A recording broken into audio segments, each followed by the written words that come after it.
Dzień dobry, Andrzej Dzikowski, witam w programie Strzelectwo Defense 24. Z nami jest dwóch młodych adeptów strzelania, Kuba Wiek i Hubert Małecki. Oglądając nasz program dowiecie się, jak celnie strzelać, ale przede wszystkim dowiecie się też, jak zrobić własne pozwolenie na broń. Zapraszamy.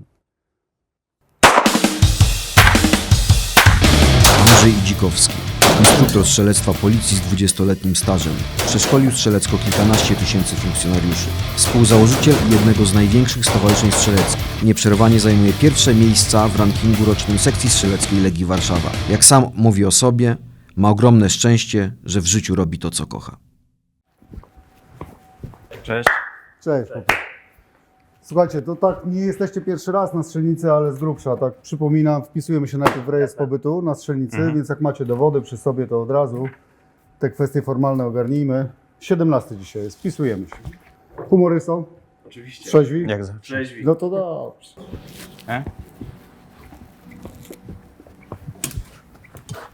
Dobra, idziemy chłopaki tam dalej, kawałeczek.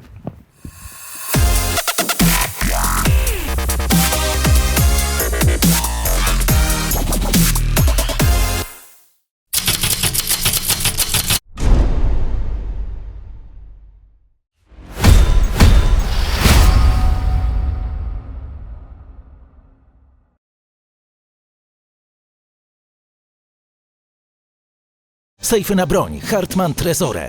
Bezpieczeństwo Twoje i Twoich bliskich. Dowiedz się więcej na www.hartmann-tresore.pl.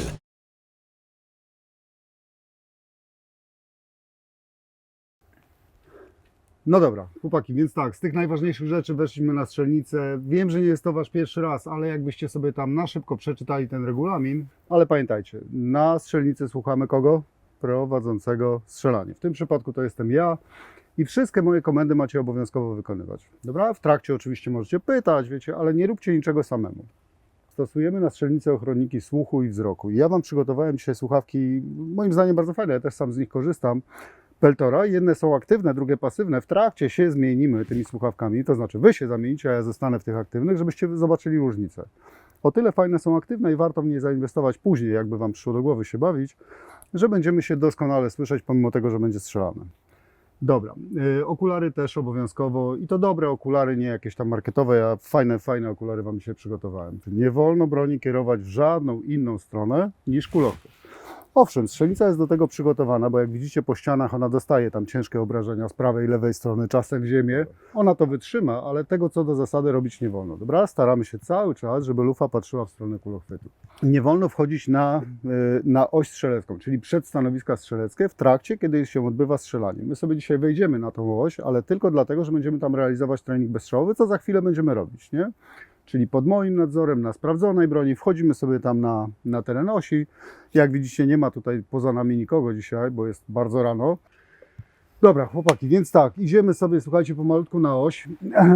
Weźmiecie sobie pistolety Glock, pistolety, które wam przygotowałem, obojętnie, czy weźmiecie, który sobie tam wybierzecie, one są w zasadzie jednakowe. Te pistolety są sprawdzone, są bez magazynków, są z pustą komorą nabojową, jeden i drugi, więc bez dotykania już niczego więcej. Bierzemy po jednym pistolecie. Słuchawki, okulary możecie na razie zostawić. Pamiętajcie, nie kładziemy palca na język spustowy, jak bierzemy broń do ręki, nie kierujemy ją w inną stronę, palec daleko od języka spustowego, no i pomalutku wchodzimy na oś.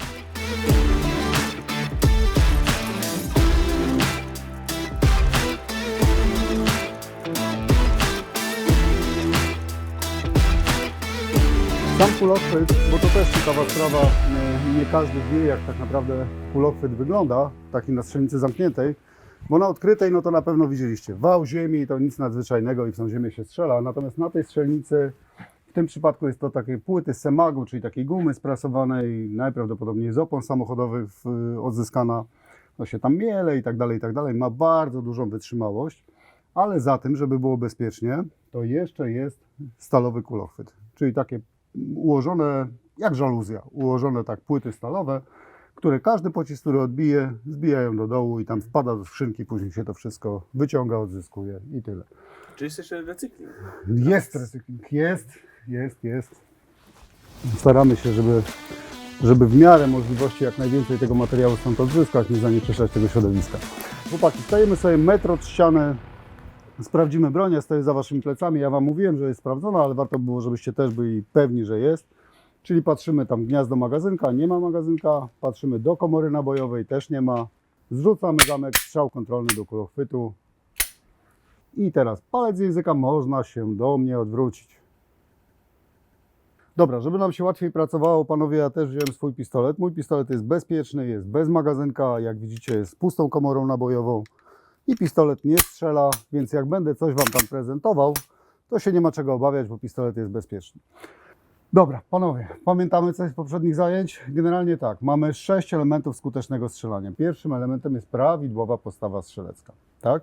Czyli stajemy sobie z tym pistoletem, chciałbym, żebyście sobie teraz stanęli z pistoletem, w taki sposób, żeby było wam bardzo wygodnie. Czyli nogi troszeczkę powyżej szerokości barków sobie stajemy, dalej od siebie, żeby wam było wygodnie stać. Nogi troszeczkę powyżej szerokości barków, sylwetka wyprostowana, bo tak sobie będziemy do tego strzelania tarczowego, takiego spokojnego strzelania oburącz stawali. Sylwetka wyprostowana, głowa też prosto, nie przekrzywiamy gdzieś tam głowy na boki, ani nie chowamy w barkach. Dobra? Drugim elementem jest prawidłowy chwyt pistoletu. I tutaj bardzo ważną rzeczą jest, żebyście wysoko po tej ostrodze broni, wysoko dojechali z tą ręką wiodącą. W waszym przypadku to jest prawa ręka, więc bardzo wysoko z tą ręką dojeżdżamy. Drugą rękę na chwycie pistoletu układamy sobie w taki sposób, że w te wolne miejsce, które nam się tutaj utworzyło, wkładamy tą poduszkę, kciuka, jak zwał, tak zwał, może to jakaś inna nazwa jest. Ja mówię poduszka, kciuka. Wkładamy w to wolne miejsce i zamykamy sobie chwyt na pistolecie. Dobra, stajemy sobie tak jak mówiliśmy i teraz łapki daleko od siebie. Daleko, daleko, daleko. Na prostych rękach, prostych łokciach ustawiamy pistolet daleko od siebie. Udało nam się zgrać? Udało. To jak będę mówił broń do gotów, to pamiętajcie, że ściągamy swój pistolet przed siebie, przed klatkę piersiową, z lufą wycelowaną do przodu i tak sobie odpoczywamy. Dobra? Staramy się nauczyć tego, żeby cały czas kontrolować ten wylot lufy, żeby on nam w żadnym momencie nie opadał w stopy, nie patrzył w kolano czy gdzieś tam jeszcze, tylko staramy się go pilnować cały czas. Pamiętajcie, że zawsze przeładowanie pistoletu ma to być dynamiczny ruch. Czyli gwałtowne odciągnięcie zamka w tylne położenie i puszczenie w tylnej, tej ostatniej jego fazie. Tak? Nie może nastąpić odprowadzenie zamka do przodu, bo to nam będzie powodowało niedomknięcie komory nabojowej, czyli jedno z zacięć na pistolecie, na broni palnej krótkiej. Jeżeli udało nam się ustawić i muchę, i szczerbinę na tym elemencie, to teraz kolejny element do tego wszystkiego dokładamy, czyli oddech. Kładziemy palec na język spustowy, nabieramy trochę powietrza, jeszcze pracujemy oddechem i wybieramy luz na języku spustowym. Znacie tą pierwszą fazę pracy języka spustowego, czyli luz na języku spustowym. Nic się nie dzieje, ściągam taki luźny język spustowy. I pomalutku zapracujcie do końca na języku spustowym. Pomału, spokojnie. Super. Palec z języka i broń do siebie. Teraz jak wygląda zerwanie strzału, spróbuję wam pokazać. Pamiętacie czy nie? Zdarzyło się na tarczy, nie pamiętam czy u was tak było czy nie było, ale zdarzyło się na pewno widzieć taką tarczę, gdzie jest tarcza, a na dole jest mnóstwo przestrzeni. Nie ma nic w środku, a wszystko jest na dole. Najczęściej są to zrywane strzały. Przeładuj sobie pistolet, wyceluj. I teraz ja zamarkuję uderzenie zamka w twoje ręce, czyli to jakby pistolet strzelił. Patrz sobie na muchę i patrz strzał. Uwaga. Uniosłeś do góry, to też nie jest dobry strzał. Czekaj, a na Kubie pokażę. Poczekaj, przegadam. Muszę przeładować. Przeładuj. Połóż sobie palec na języku. Ja uderzę w twój zamek od przodu, tak jak żeby zamarkować to oddanie strzału. Uwaga, uderzę w pistolet. Minimalnie zerwałeś. Patrzymy na wierzchołek muchy, czyli patrz strzał. Uwaga. Poczułeś, jak mucha popłynęła do dołu? To był zerwany strzał. Palec z języka. Chłopaki, na czym to polega? Że strzelec w momencie oddania strzału, czyli jeżeli spodziewa się zjawiska strzału, bo wie, że w tamtym pistolecie za chwilę nastąpi huk, nastąpi odrzut broni, podrzut broni, stara się te zjawiska zatrzymać poprzez dopchnięcie pistoletu do przodu. Czyli tak jakby ruch zamka chciał zatrzymać poprzez to dopchnięcie. To się nie uda, bo te dopchnięcie pistoletu do przodu z reguły następuje na ułamek sekundy przed samym strzałem. Czyli ułamek sekundy przed strzałem zaczynamy strzelać to, co widziałem.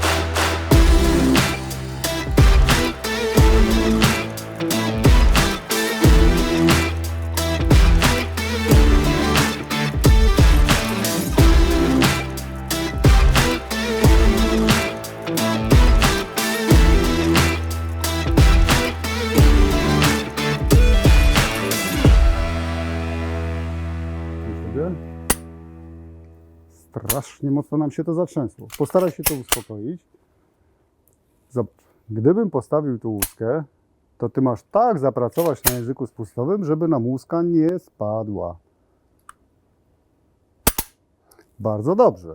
Jeszcze raz. Palec z języka przeładuj. I jeszcze raz. Stawiamy łuskę, a ty pracujesz na języku spustowym tak, żeby ona nie spadła. Gitara. Dobra. Chyba spokojnie. Przeładuj. Wyceluj. Ty masz trudniejsze zadanie, bo ta mucha jest mniejsza. I już nie poruszaj bronią teraz. Panie. Jeszcze raz. A ty teraz najwolniej, wolniej. I jak zrobisz to pierwszy raz, to sam zobaczysz, że to jest w sumie proste i da się to bez większego problemu zrobić. Najwolniej, patrząc na łuskę, żeby ona się nie poruszała, najwolniej. A widzisz, da się? Waszym zadaniem jest obserwować wierzchołek muchy, jego górną powierzchnię. I cały czas ściągając język spustowy, im bardziej się sfokusujecie na tym wierzchołku muchy, im więcej uwagi mu poświęcicie, tym strzał będzie celniejszy. To ostatnie 3 razy, najlepiej jak potraficie, przeładowujemy.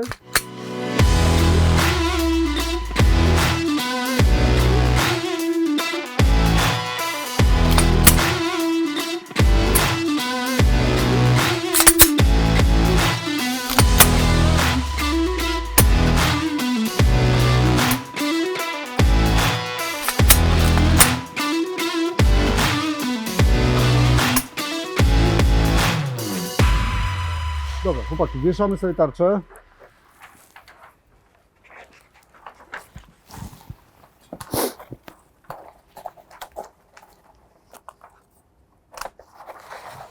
Super. Teraz tym przyciskiem z boku, który macie,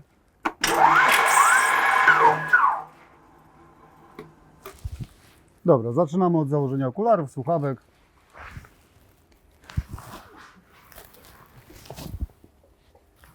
Włącz sobie, bo ty masz aktywne. Słyszymy się? Teraz się słyszy. Super. W trakcie się zamienimy też, żebyś sobie zobaczył, jak działają aktywne słuchawki, że to jest mega fajna rzecz na strzelnicy. Dobra, chłopaki, ładujemy sobie 5 sztuk do magazynka.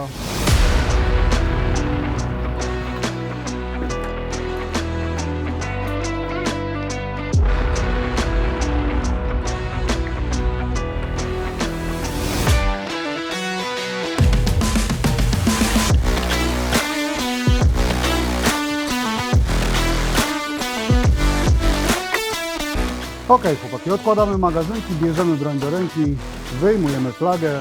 Pamiętajcie, żeby lufa cały czas patrzyła w stronę kulochwytu, palec z daleka od języka. Podpinamy magazyn, zrzucamy zamki, przepraszam. Podpinamy magazynek. Stajemy tak jak trenowaliśmy, wygodnie, szeroko. Przeładowujemy pistolet. I teraz 5 naprawdę spokojnych, wolnych strzałów. Z odpoczynkiem, pomału, spokojnie.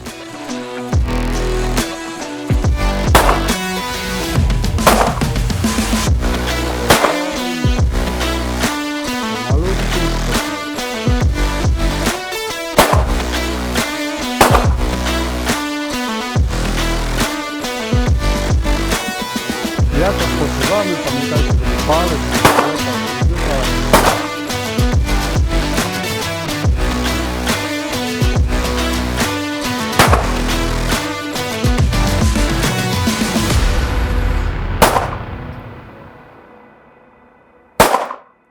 Ok, broń do siebie, wypinamy magazynki, wkładamy flagę do pistoletu, odkładamy broń, przywozimy tarczę.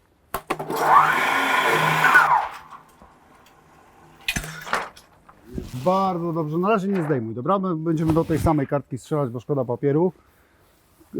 Kuba, prawa ręka, za mocno palce na chwycie, troszeczkę za mocno zaciskasz i stąd przeniesienie do lewej strony, odchylasz sylwetkę minimalnie do tyłu albo patrzysz na tarczę przed samym strzałem. Odwozimy tarczę i strzelamy kolejną.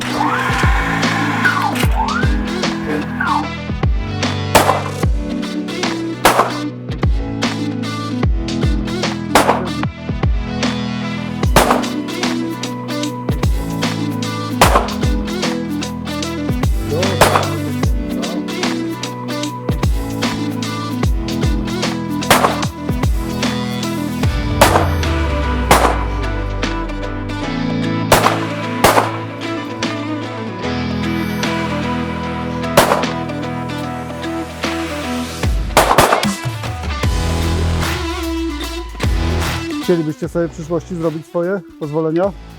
Pewnie. No to gitara. To Wam opowiem na następnych zajęciach, jak przyjdziecie, co po kolei trzeba zrobić, żeby takie pozwolenie zrobić. Nie jest to ani trudna, ani skomplikowana sprawa, na całe szczęście u nas, ale to na następnych zajęciach. Dobra, dzisiaj cieszymy się strzelaniem. Dobra panowie, zaczynamy. Ahoj, przygodo. Bierzemy pistolet do ręki, wyjmujemy flagę i palec z języka, podpinamy magazyn. Start. Przeładowujemy.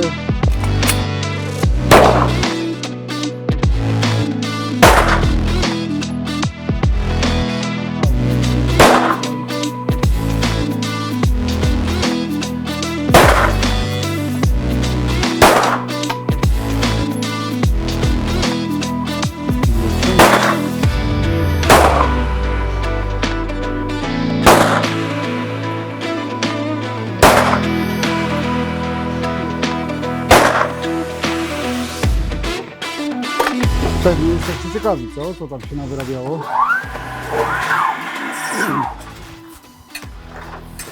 Trochę za dużo się tu działo, za dużo emocji, bo było zrywane już tym razem. Tamta seria była dużo lepsza. Kuba, mega poprawa.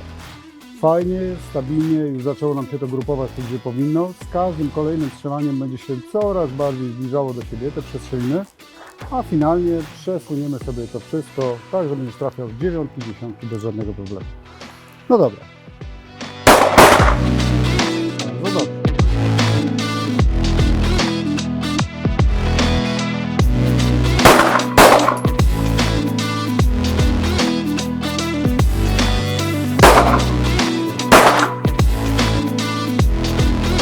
Pamiętajcie, Pani może spać. Bardzo odpowiadamy. Uważajcie.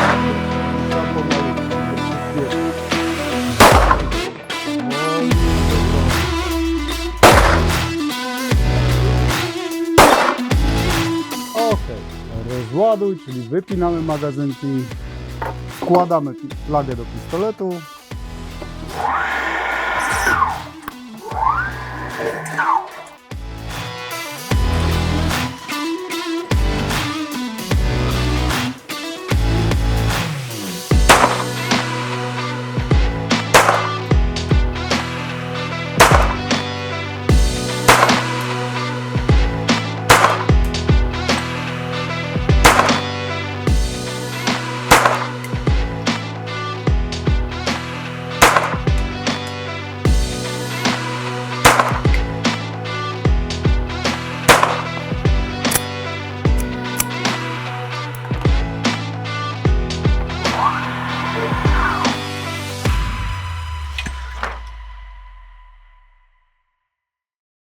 Słuchajcie, po tej przerwie, co przyszliście na strzelnicę, te tarcze wyglądają naprawdę fajnie. Fajnie nam to wyszło, słuchaliście przede wszystkim i to jest dla mnie najważniejsze, bo na strzelnicy z tą najważniejszą rzeczą, która musi się na strzelnicy, o której trzeba pamiętać, jest co? Bezpieczeństwo. To jest najważniejsza rzecz. I tutaj nie było z tym żadnego problemu, pamiętaliście. Słuchajcie, pistolet bocznego zapłonu, bo też pytaliście o pistolet bocznego zapłonu, czyli na tą amunicję bocznego zapłonu, to jest bardzo ważne narzędzie w procesie nauki strzelania. Mega ważne. Na tym pistolecie można wypracować cały warsztat, nauczyć się tak naprawdę celnie strzelać. To wszystko będzie miało bezpośrednie przeniesienie później na pistolet centralnego zapłonu. Czyli jakikolwiek tam sobie później wybierzecie, jak sobie zrobicie pozwolenie, to wszystko, co wypracujecie na bocznym zapłonie, będzie miało bezpośrednie przełożenie na ten centralny zapłon. Fajnie te tarcze wyglądały, słuchaliście, staraliście się odtwarzać to, co trenowaliśmy na treningu. Niemniej jednak, jak widzicie, one nie są tutaj, gdzie powinny być, czyli w tych dziesiątkach. Jakieś tam błędy nam się pojawiły. Te błędy, które widać na tej tarczy, to są błędy, które wynikają ze zrywania u praworęcznego. I teraz, bo pewnie słyszałeś gdzieś tam czytając na internecie, że Glock strzela lewo-dół. Możliwe. No właśnie, czyli jakbyś spojrzał na tą tarczę, no to jest i po lewej, i na dole. To jest normalne. Wiecie co, to wynika z reguły, najczęściej wynika to u praworęcznego z tego, że w ostatniej fazie ściągania języka spustowego domyka chwyt na pistolecie i przyspiesza pracę na języku spustowym. Te dwa czynniki powodują, że domknięcie przesuwa broń do lewej strony praworęcznego, A przyspieszenie pracy na języku powoduje zerwanie strzału. To się dzieje w ułamkach sekund przed samym strzałem, te dwa elementy. Efekt jest taki, że pistolet ucieka właśnie lewo-dół praworęcznego. U leworęcznego analogicznie odwrotnie tarcza by wyglądała. Jeżeli popełniłby ten sam błąd, to w zasadzie dwa błędy. Nie jest to nic nadzwyczajnego, przestrzeliny nam się umieściły w tarczy. My sobie to warsztatowo wypracujemy, że one będą mieściły się w czarnym kole, jak będziesz przychodził na strzelnicę, a później już będziesz walczył o te dziesiątki. I z tarczą będziemy odjeżdżać coraz dalej i efekt będzie taki jak trzeba. Na drugiej tarczy to, co widać, no to jest taki wyraźny błąd zgrania przyrządów celowniczych. Trochę nam się to chwiało po całej tarczy.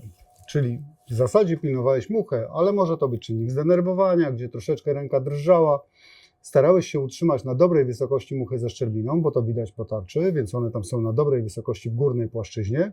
Niemniej jednak minimalnie ręka drżała. Efekt jest taki, że one nam się rozsypują prawo-lewo. Gdzieś tam losowo, w którejś fazie ściągając język spustowy, pada strzał. Albo po prawej, albo po lewej stronie, ale i tak jest dobrze, bo wszystko nam się zmieściło w czarnym kole. Więc tutaj nie ma z tym żadnego problemu. Podobało się? Bardzo. No. Super. Planujecie sobie zrobić swoje pozwolenie? W przyszłości. W przyszłości. Słuchajcie, procedura nie jest skomplikowana. Im szybciej zaczniecie, tym szybciej, że tak powiem, to się wszystko potoczy i tym szybciej zakończycie to sukcesem. Z takich najważniejszych rzeczy muszę zapytać, nie jesteście karani za przestępstwa przeciwko życiu i zdrowiu, karno-skarbowe, umyślne. Nie. To jest czynnik, który decyduje o tym, czy dostaniecie, czy nie dostaniecie pozwolenie. Pozostała cała część procedury jest już po waszej stronie i nie jest naprawdę trudna. Kiedy już uzyskam pozwolenie na broń, to co mogę kupić? Wiesz co, paleta jest bardzo duża. Na przykład na pozwoleniu celów sportowych możesz sobie kupić pistolet, strzelbę i karabin. Nie jeden, a dużo tego, w zależności od tego, ile ci zostało wydane promes, czyli tam ile się ubiegałeś, ile organ przyznał i tak dalej, to jest drugorzędna sprawa, ale masz pełen wybór w sklepie. Jak wchodzisz do sklepu, możesz sobie wybrać, jaką tam strzelbę chcesz w tym sklepie. W zasadzie każdy karabin, który tam stoi, no nie może strzelać ogniem ciągłym, bo to jest jedyny warunek, ale każdy, jaki tam stoi i każdy pistolet, jak wejdziesz do sklepu, który tam wisi, też możesz sobie kupić. Czyli takiego Glocka, z którego strzelasz? O, to nie ma najmniejszego problemu. To jest najpopularniejszy, jeden z najpopularniejszych pierwszych pistoletów. Glock albo CZ-ka, bez problemu. A to jest drogie? Cały sport w ogóle? Tak. Wiesz co, tak naprawdę wydaje mi się, że każdy sport na pewnym etapie wymaga jakiegoś nakładu finansowego. I tak jak nie bez powodu mówiłem wam o tym bocznym zapłonie, bo to jest dosyć istotne, ponieważ ta amunicja jest dużo tańsza. W odróżnieniu na przykład od tej amunicji 9 mm do Glocka, z którą strzelaliście. Więc ta amunicja tak naprawdę nie generuje takich dużych kosztów zakupu. Wiadomo, że trzeba przyjść na strzelnicę, że trzeba wykupić stanowisko. Jeżeli się nie posiada uprawnień, no to jeszcze instruktora na tej strzelnicy, ale już na koszcie amunicji jesteśmy w stanie zejść. Wiesz co, mówiąc w dużym skrócie, nawet bieganie na pewnym poziomie wymaga nakładu finansowego, bo trzeba często dobre buty zmieniać, także to też kosztuje. Okej, a jeżeli uzyskam pozwolenie, to gdzie mogę strzelać? Wiesz co, jak uzyskasz pozwolenie, to możesz przychodzić na taką strzelnicę jak ta tu teraz, albo na każdą inną strzelnicę w Polsce, jaka jest, tak naprawdę. Czyli z własnym pozwoleniem możesz korzystać z obiektów, czyli ze strzelnic w całej Polsce. I mogę po prostu wnosić własną broń. Oczywiście, że tak. Korzystać z Zachowując te warunki bezpieczeństwa, które są wymagane na danym obiekcie, tak? Czyli w określony sposób wchodzisz na strzelnicę i tak dalej, i tak dalej. To się wszystkiego dowiecie na patencie. Ale śmiało możesz korzystać z każdego obiektu. A duże rygory dotyczą przechowywania i przenoszenia tej broni? Wiesz co, jeżeli chodzi o przechowywanie broni, to tak naprawdę są urządzenia przystosowane do przechowywania broni w miejscu tam, gdzie będziesz ją przechowywał. W dużym skrócie takie minimum kategorii S1, certyfikowane urządzenia i tak dalej. Tak na polski język mówiąc, to szafy pancerne albo kasety do przechowywania broni. I to jest taki wymóg formalny. Dobra, chłopaki, za dziś wam serdecznie dziękuję. Dzięki. Dzięki też naszym widzom, że z nami wytrzymaliście i do zobaczenia na strzelnicy. Do zobaczenia.